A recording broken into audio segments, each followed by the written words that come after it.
Hello everyone, good day to all of you and hope you're all doing well. I wanted to do a review today on a rather vintage red dot, though surprisingly still made. That is the Seymour Railway red dot. So up front, if you're looking at this review for hard use, kind of like a home defense duty, if you want to call it that, type of red dot, then this is absolutely not for you.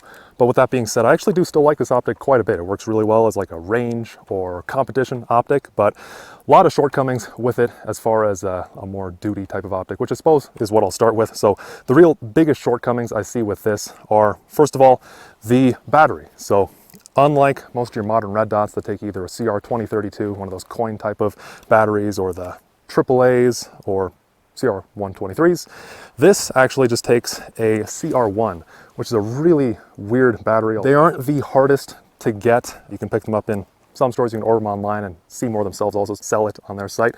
But ultimately, it is a much harder battery to find compared to all the rest of them that I mentioned. Another issue with this battery, which again is a rather big issue especially, so usually when you think of a red dot, you think of very long battery life. Usually you're measuring this in years compared to something like, say, an EOTech, which has actually still pretty good battery life, but it's measured in the thousands of hours by comparison. This, on the other hand, despite being a red dot, is actually worse battery life than a modern EOTech because of this weird old battery. So unfortunately, you can't use this like an always-on type of red dot as you could with, say, an aim point.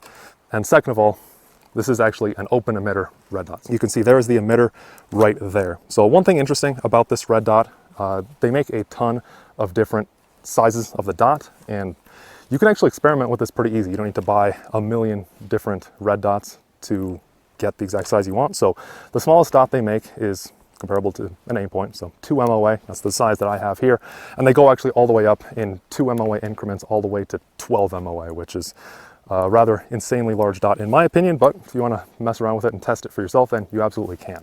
Some issues though with it being an open emitter, of course, is a lot of dirt, debris, snow, etc. can get lodged anywhere in this area, and if that happens, then it either completely obscures your dot and you just have nothing, or alternatively, you'll have a fuzzy, just halfway sort of picture. There's still some arguments back and forth regarding the durability of red dots on pistols, open versus closed emitter, but just talking about red dots on rifles for today. So with all that being said, it's not really up to par with a lot of the modern red dots, but what do I like about this? So starting out, the actual sight picture, when you're aiming down the sights, the glass is really, really clear. I would say there's actually, of all the red dots I've used, comparing it to Trijicon, Aimpoint, and a lot of this lower end, really crap budget options as well, this is the clearest that I have seen. When you have both your eyes open, it's very hard to even tell that the window's there, and it's pretty much like you just have a floating dot out there, truly. Compared to even, say, an Aimpoint, one thing that also benefits the Seymour in that respect is you can see how minimal that housing is. It pretty much just disappears when you have both your eyes open. Again, even compared to an Aimpoint micro dot, which I have a lot of time behind, I actually like this better just as far as the shooting experience. One other thing on the note of the glass, I did actually test this just because I was curious on the parallax. There's actually almost no parallax. It's really, really good in that respect. I know there's some other red dots that have pretty bad parallax, but this one is, you'll see there is some, but it's almost imperceptible. And that target that you're seeing up there, that was just at 50 yards. So I talked about some of the negatives there just at the start of the video, just pretty inherent to the design. But now I wanted to talk about actually some negatives that aren't as apparent on the surface. The first of which is, I'll say it's one of the smaller ones because it hasn't been an issue, but it could be an issue on higher calibers, and that is the fact that there's no additional recoil lugs. So this is the Railway sight, and what that is just the base. You can see right here just attaches to either a Picatinny or a Weaver if you still happen to have one of those. The issue I have with this, there's just 2 rail grabber screws that just bolt directly through. Just pretty standard there. So if you're using this on a higher caliber rifle, I would personally have a concern with it potentially shifting under recoil or just having too much recoil force for it to hold zero properly. Now, they do have one way to mitigate that. Seymour on their site actually sells a additional rail grabber that you could just push right through here, for instance. And one other thing actually on the fasteners themselves, these are actually a combination Torx head, or you can use a slotted screwdriver right there. You can see these are supposed to be torqued to 15 to 20 inch-pounds, which was another reason why I was kind of concerned about this potentially not holding zero. It's been fine. I have several hundred rounds through it with this attached right now. Kind of wish they would just sell it with all three installed already, but at least as far as my use case, so I've had this red dot exclusively on this SLR 104FR. It's a 545 AK. It doesn't have the most recoil, but understand this is still an AK, so long stroke gas piston. You pretty much have a recoil impulse here and a recoil impulse when the piston goes back all the way forward, and that can be pretty hard on optics, but even with that being said, this has actually held totally perfectly fine in terms of zero. Speaking of zero though, that takes me to probably my biggest complaint about this optic. If you've looked at other reviews, they've mentioned it too. Trying to zero this thing sucks so bad. So what you have to do to zero it, just to give you a quick rundown, so you have a windage screw and you have a elevation screw right there. Both of these have an additional locking set screw, you can see, which you need to undo to actually adjust the zero. And then you need to retighten all that after you've made your adjustments, and then test it and then undo again if you need to make further adjustments. So some problems with that, of course, just first of all, that's really time consuming, and you also need several different sizes of bit. You need a slotted screw for the elevation and windage screws, and you need a really tiny hex key, which it does come with, but still you need two different bits to undo the locking screws and then to adjust the elevation and windage screws.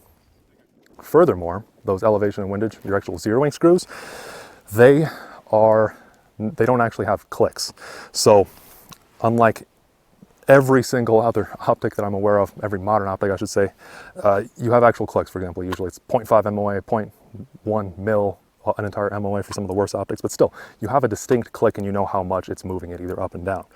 With this, you just kind of guess. One other issue though I ran into, to understand what happened for me, when I was zeroing, I was really low and left if I remember right, so I turned it, I think I was doing a fourth turn, right and up of course, and I got the elevation pretty close and I had the windage perfect, so I went back, didn't touch the windage, but just adjusted the elevation a little bit higher, shot it again, and it moved my windage as well. So the other issue, despite these being called your elevation and windage screws, they're not truly independent of one another, which is something that if you looked into some of the really old vintage optics, then that's something a lot of them had a problem with, and unfortunately this one does to it's not a huge extent, but for me what I noticed was there was about a 2 MOA shift to the right when I just adjusted the elevation, so it's not perfectly independent.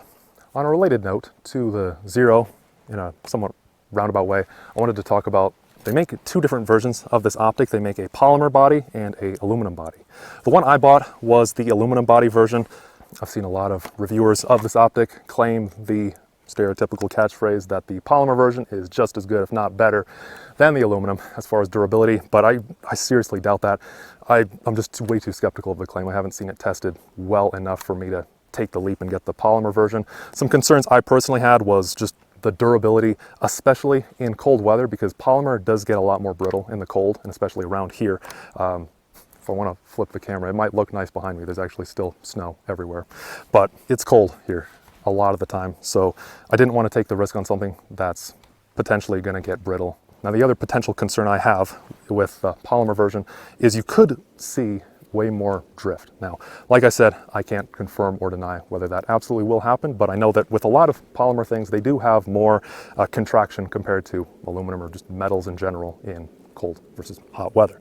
So I was thinking, to avoid any potential thermal drift and to avoid potentially becoming brittle, I wanted the aluminum version. Now, even though this is aluminum, I still have my doubts about the durability just in general. If you look at the design, it's not particularly awe-inspiring. I mean, the actual window itself is pretty much just floating on just two posts right there.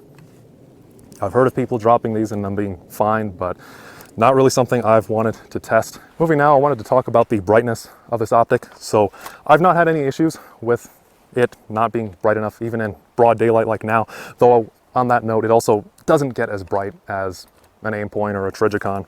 One complaint I actually have though about the brightness adjustment is if you look right here, so this is where you adjust your brightness. Now in addition to Seymour making a polymer and aluminum version, they also make different versions of the brightness knob. So this is their so-called continuous knob, which just means it doesn't have clicks. They make another version where you have distinct clicks between each brightness setting. I actually quite like it being continuous because then you can get it to just the exact brightness that you want for your exact conditions when you're shooting. One complaint though I have about this on either the click version or this continuous version is just the placement of it. So usually when I first get to the range, I take this out of my range bag and I just hold this out and I adjust it.